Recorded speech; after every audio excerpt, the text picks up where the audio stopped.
We don't have a voice in a hearing. Paid protesters are allowed to take the spaces of mothers and fathers that have been harmed by school closings.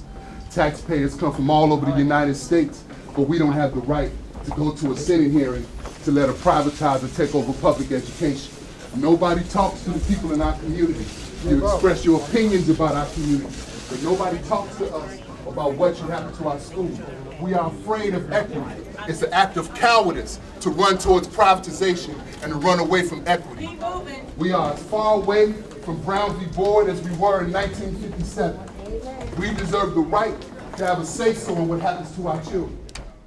We just found out moments ago that Betsy DeVos was selected as Secretary of Education. An advocate of school choice, she's often called an architect of Michigan's school system. Never having been a teacher, she never attended or sent her children to public school. Set to have her confirmation hearing before a Senate committee next week. The showdown on Capitol Hill at this hour. It is hard to imagine a candidate less qualified. She'll be an excellent education secretary because she cares about children. Without that one more vote, DeVos is headed for a tie. If just one more opposes, her confirmation will fail.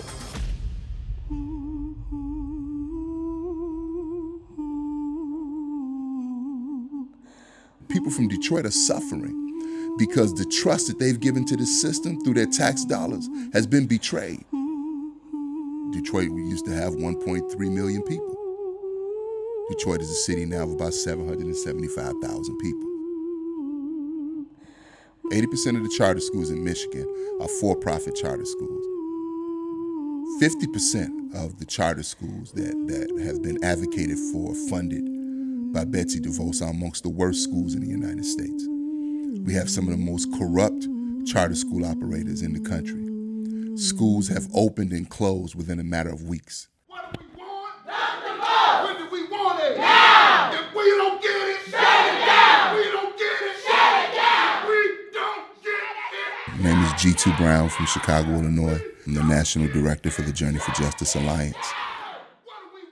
Journey for Justice is a national network of over 40 grassroots community-based organizations in 24 cities. When do we want it? Now! When do we want it? Now! When do we want it? Dedicated to community-driven school improvement and fighting for education equity in the United States. If we don't get it, shut it down!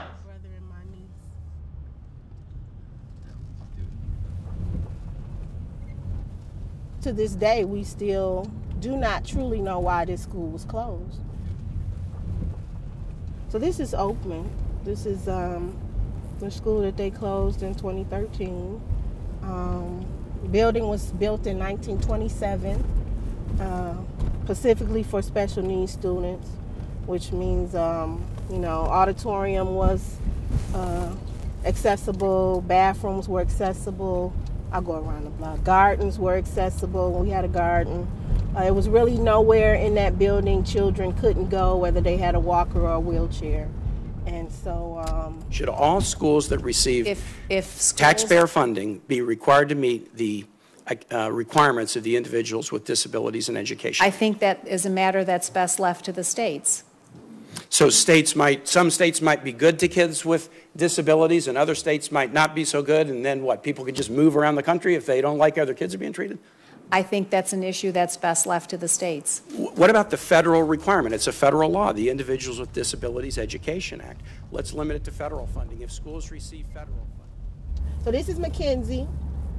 This is one of the schools that was torn down by Robert Bobb, one of the emergency managers, and rebuilt. And initially McKenzie was a high school, and then it turned from a high school to a K-8. And now McKenzie is fully populated, and the last time I checked, earlier part of this school year, it had a waiting list. And that's just the thing, you close all these schools in the area and then they become overly populated because they have children that are being bused in from other communities that their schools were closed. So now even some of these kids that may be walking range to the school, they may be on the waiting list because it's full. But it doesn't really leave you too many options when you have empty buildings in your neighborhood, and you know in your heart that they shouldn't be empty, but you have to make choices. I support accountability. Equal accountability for all schools that receive federal funding. I support accountability. Okay, is that a yes or no? I support accountability. Do you not want to answer my question? I support accountability. Okay, let me ask you this. I think all schools that receive taxpayer funding should be equally accountable. Do you agree with me or not? Well, they don't. They're not today. But I think they should. Do you agree with me or not?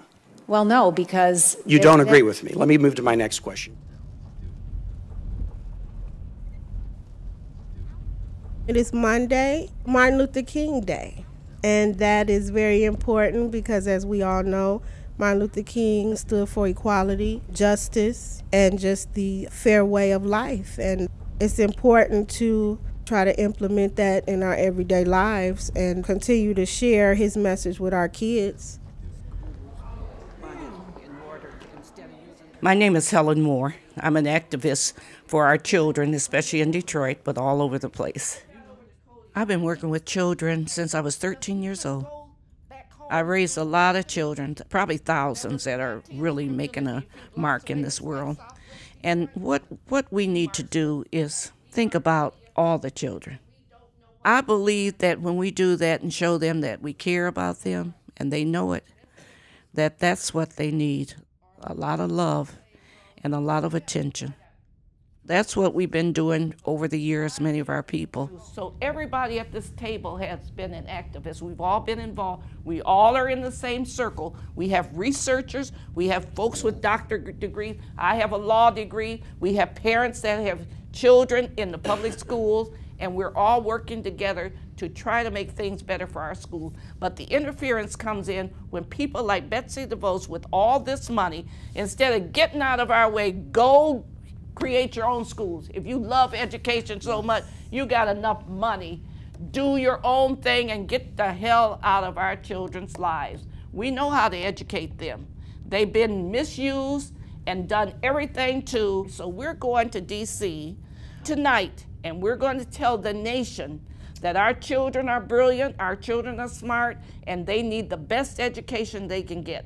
And as the children's chant goes, no education, no life. When they took us over in 1999, which they never should have done because we had a $93 million surplus, our test scores were at the state midpoint and rising, and we were doing just fine. I mean, but they were looking at a $1.5 billion bond that we had passed a few years earlier. They were looking at that with hungry eyes.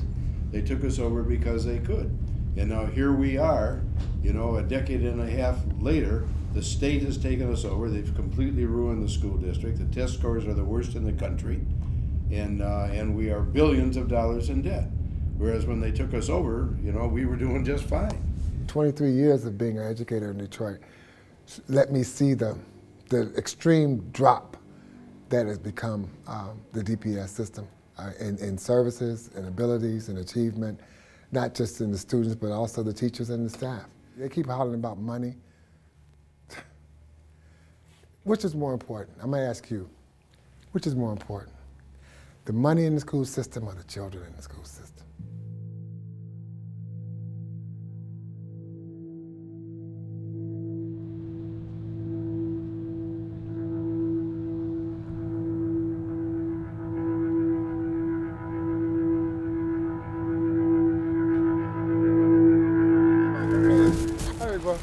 Come on, man. We're going to do this. Yes, it's good to be out here again.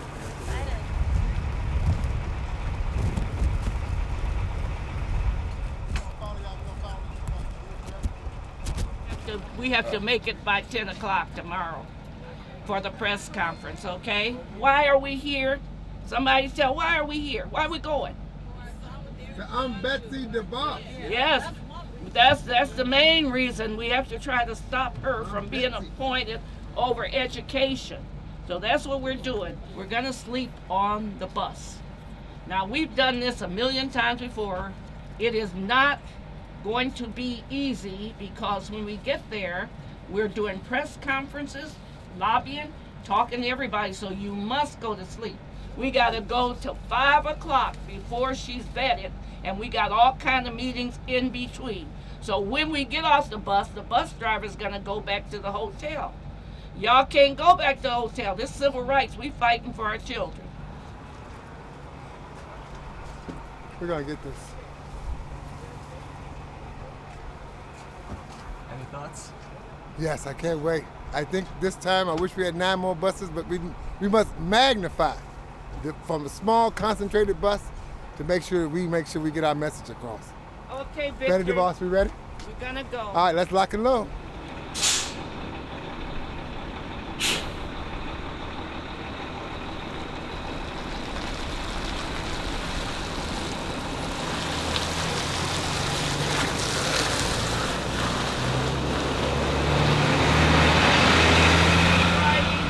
There's a restroom in the back, y'all know that. And I snore, so don't get mad. We're on our way with all the good little activists and the children from Detroit. Teachers, community people, parents. We're all on this trip together. She cannot keep discriminating against us.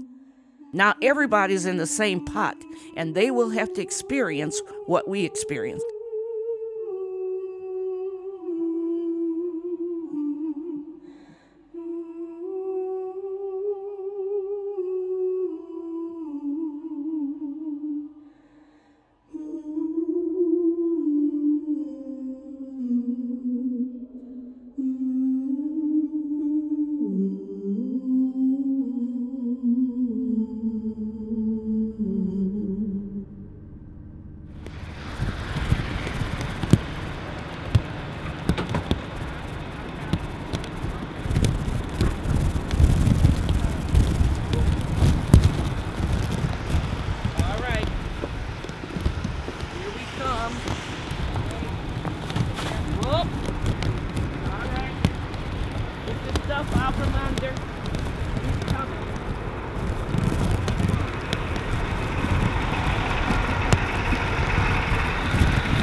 Getting ready to address the congressional group and to have a press conference.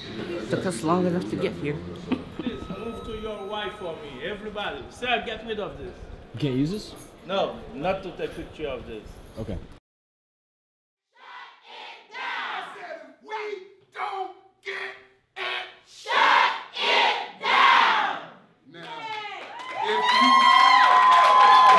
Sincerely thank all of you all for making this journey. Thank you for believing that you can make a difference. So the line for the DeVos hearing right now, as of about a half an hour ago, it already included 38 people. Security said that they'll start letting folks in around 4:30, but they'll cut the line after the first 25 to 30 and direct the rest to an overflow room. And then once the hearing starts, they're going to do a 1 in, 1 out kind of thing to get people in and out. So we need to get over there as soon as it's Yeah, it's already full. I think that the max.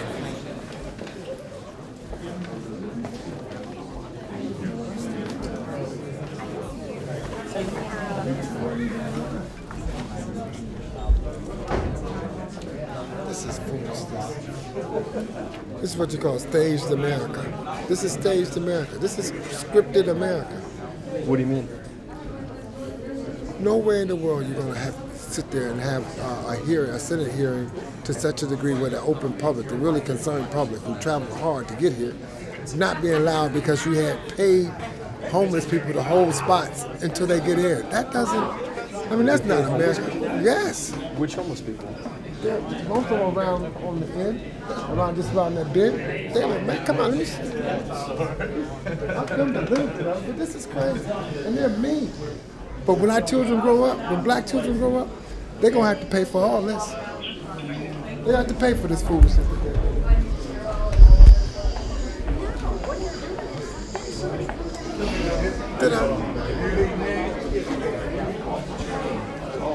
They're just holding spots. And just waiting to get paid. As soon as they get paid, they get to go out. They get to leave. And they don't see nothing wrong with that.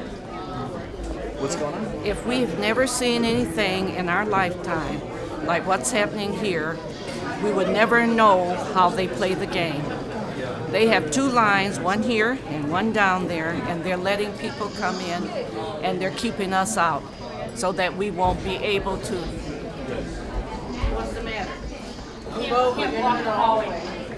Okay, I'm real small, and I don't see no 400-pound people coming past me. But anyway, this is the kind of thing that our forefathers went through. Talking about democracy.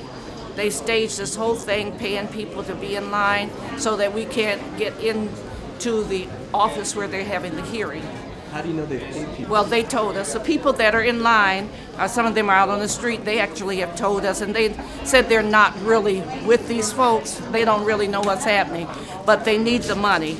And it's been verified. You talk to me to one of the people who've spoken with? You see all these folks around here? I don't know which one. Walk up and just have them say that to the there's a guy, I don't know. Who wants to talk with the camera about how much you're getting paid for standing in line? Who wants to talk to our camera?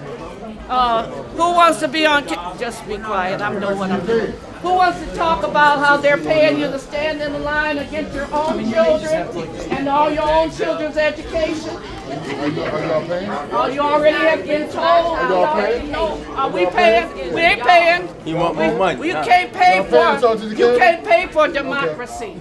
You can't pay for our children's education. The real line is around there, and they're putting people. They're putting children in line. And they're putting people in place. And I've talked to the people that are here. They don't know why they're here, but they're just getting the money. Yeah. And that's how Betsy DeVos has. Yes, ma'am. Let's step.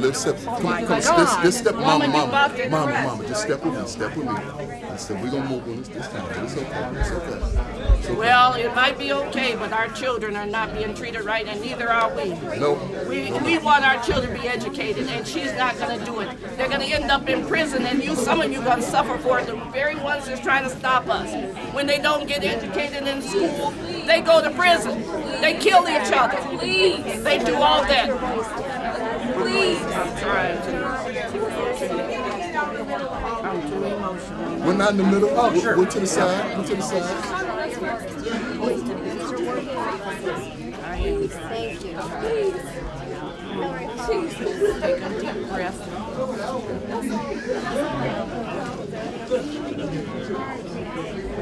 They made sure the bums are gone. No, this is the third first of the line.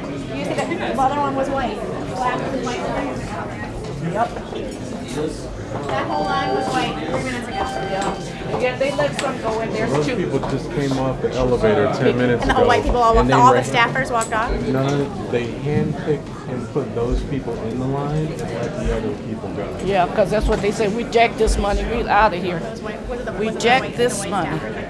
And we're leaving. Put that very well curated. Black people. $35 worth of my children. That was the $17,000 line. That was for all the people. That was $17,000 line. If they were here from 7:30 in the morning till 5, it's a $17,000 line. Okay, we got some. This lady told me she's getting $12. That is the biggest. We have pictures of the line all day. 30 minutes ago, that was all white people.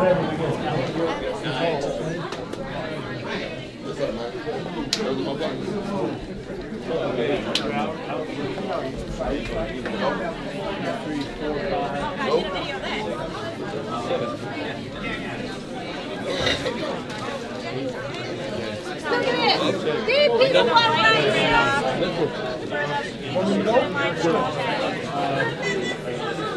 Trade-offs for the people who've been waiting. Instead of Detroit families, they're going in. You sold my children $35. It better be worth it. It better be worth it. All right, I'm on my way down here. It better be worth it. I told you that. It better be worth it. You told that. I just said. It's $110. Okay.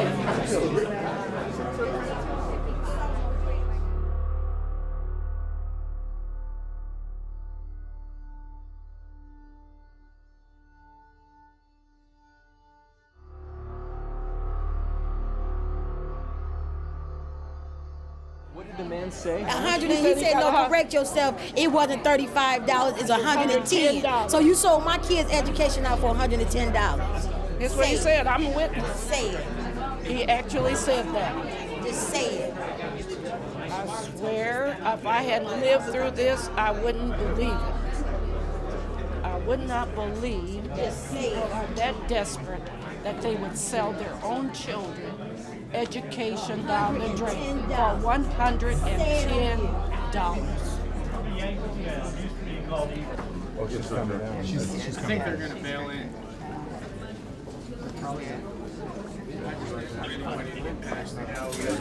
Hey, Johnny, have your mom right there.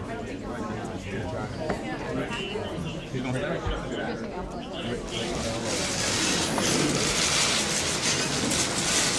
Thank you so much. Anybody got to take your thing?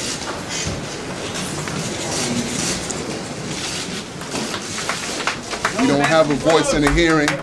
Paid protesters are allowed to take the spaces of mothers and fathers that have been harmed by school closings. Taxpayers come from all over the United States, but we don't have the right to go to a Senate hearing to let a privatizer take over public education. Nobody talks to the people in our community. You express your opinions about our community, but nobody talks to us about what should happen to our schools. We are afraid of equity. It's an act of cowardice to run towards privatization and to run away from equity. We are as far away from Brown v. Board as we were in 1957. We deserve the right to have a say-so in what happens to our children. Take it personal, the inequities that exist in this school system, and how we have a help committee. None of them have talked to the parents in Detroit. Did you know that in Detroit there was an improving education system? There were 4 straight years of test score improvement, and then they invented an education crisis. And the first thing they took was the right of those parents to vote for their elected school board. How many of you in this room can vote for your school board? Raise your hand. How many of you in this room can vote for your school board? The first thing they do is snatch away our right to vote. Then they say, we're going to change who manages the building. We're not going to deal with the questions of inequity. How can we be comfortable with a grandmother sitting there telling you there were 53 children in her kindergarten class? At the same school, children that need special ed are getting their services under the stairs, eating lunch in the gym room. There's shame on this country. Shame on us.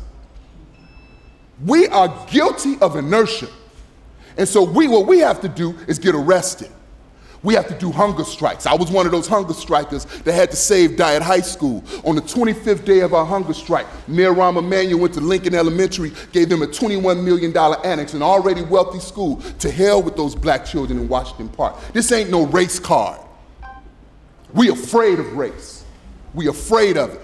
And since we're afraid of it, we don't change anything. And so we have to be under armed guard just because we want our voices heard. Nobody's here trying to do anything wrong. Every person usually, this brother's a retired educator, dedicated his life to children.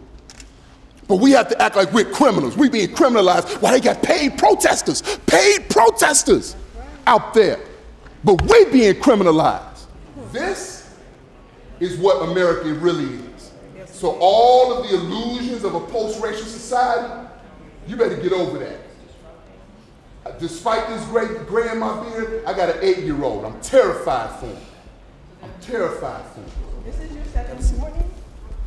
We were told that we can speak. We were told that we can speak. You're not holding signs in the building. Okay. Take down the sign. Yes, ma'am. And if you walk with that sign throughout this building, yes, you ma'am, will be arrested, okay? Yes, ma'am. I know you guys said you don't want to be arrested. We're not trying to arrest you, but you're doing everything in order for us to arrest you, okay? What have you learned about the failures of the Detroit public schools and Detroit charter schools that has informed your decision-making as the Secretary of Education? What went wrong there that's going to go right in cities all across America as a result of your philosophy about how we ought to move the country forward? Actually, I believe that there's a lot that has gone right in Detroit and in Michigan with regard to charter schools.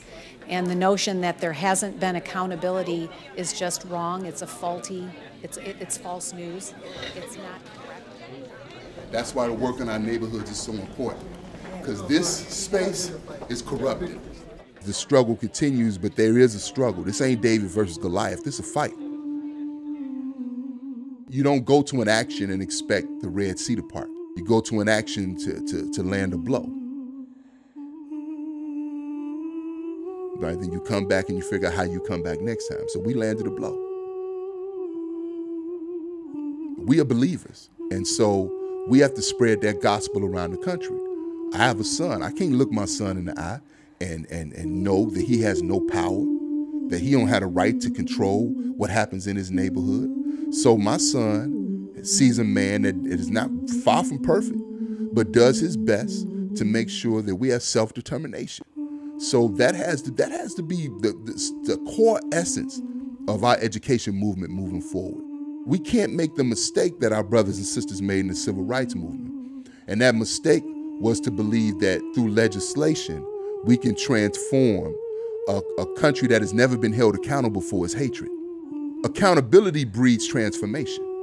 There has to be a will for transformation. So for white America that does not believe in that, they have to become warriors against racism in their own communities, right? If not, then we will always deal with this. We will always put a Band-Aid over a bullet wound instead of dealing with the core issue. So the fight today is a fight for justice, but like I said, a fight that must be grounded in self-determination. And the nomination is confirmed. Never before has a vice president been called upon to cast a tie-breaking vote for a cabinet nominee. When I cast my first vote in the United States Senate, though, I wasn't just voting for you. Having seen your devotion to improving the quality of education for some of our most vulnerable children across the nation for so many years, I was also casting a vote for America's children. And I can tell you, my vote... No education, no life for black people. It's the truth. Think about it. Letting them know that we don't like her appointment and we know what she's about, that's great. But if we can get to the masses and let them know that what we're doing is for the benefit of all children, white, black, Latinos, Native Americans, if we can let them know that we're not fighting them, we want to make sure that everybody's on the same page. When they learn our history and we learn theirs, we're going to all find out that we're great and our children are great. So that's what we're looking for, a new day. So you can't stop us. There's always going to be somebody there that's going to keep the struggle continuing. Until our children are free and get the education they deserve, we will never stop.